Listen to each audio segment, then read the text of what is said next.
Guys, my name is Ernest, and this is Ernest Sciences and Mathematics TV channel. In this specific video, we're going to look at the transport of carbon dioxide, and this basically is going to be carried out in solution form. Now, in our first discussion on the concept of oxygen intake, we had mentioned that this specific exchange of gases is going to be occurring in most aqueous environment. Now, for the case of carbon dioxide, as we have said, this is going to be carried out in solution form. And as we said, of course, for the case of oxygen, the carbon dioxide is going to bind to the site of the red blood cells in a different environment. As we have already been discussing in various topics of chemistry, we're going to see that this is going to have a receptor, of course, a receptor section, which is, of course, going to be different from the receptor section of oxygen. And as we said, of course, these are going to be done in different ways. So therefore, we expect the particular spot of a molecule where the oxygen is going to bind to be different from carbon dioxide. Now that one having been said and done, this particular carbon dioxide is going to be carried in form of a bicarbonate, which of course is the this is specific ion that I'm indicating this particular part. So most of the carbon dioxide that is going to be carried inside the body is going to be in this specific form. Now, if you can be able to see from this particular case, we're going to have a carbon dioxide diffusing into the blood capillary, and this is going to be to bind to her hemoglobin, which has been indicated in this particular section.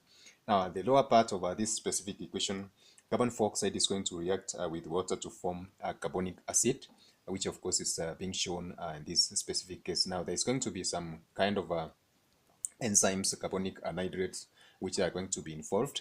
But of course, we're going to see that one in a later video. So this carbonic acid, of course, is going to dissociate to release the hydrogen ions and, of course, the carbonate ions, which, as we have said, is going to form a basis for exchange of this carbon dioxide inside the blood in aqueous form.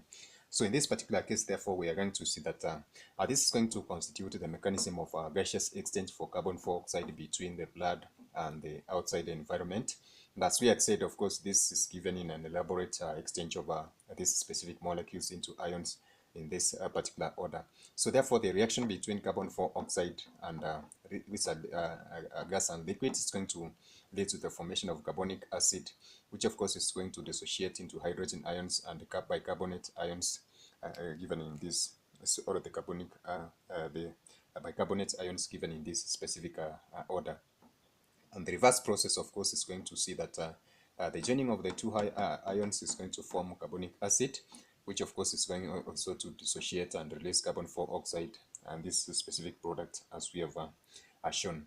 So this is going to constitute the exchange of gases between the exchange of gas between the hemoglobin and the outside environment of the alveolus or the alveoli, and also the exchange of carbon dioxide between the cells and the outer or the blood environment, leading to the formation of these ions and compounds. Of course, is going to entail the overall transport or carbon dioxide and oxygen transport in blood and of course the lungs respectively.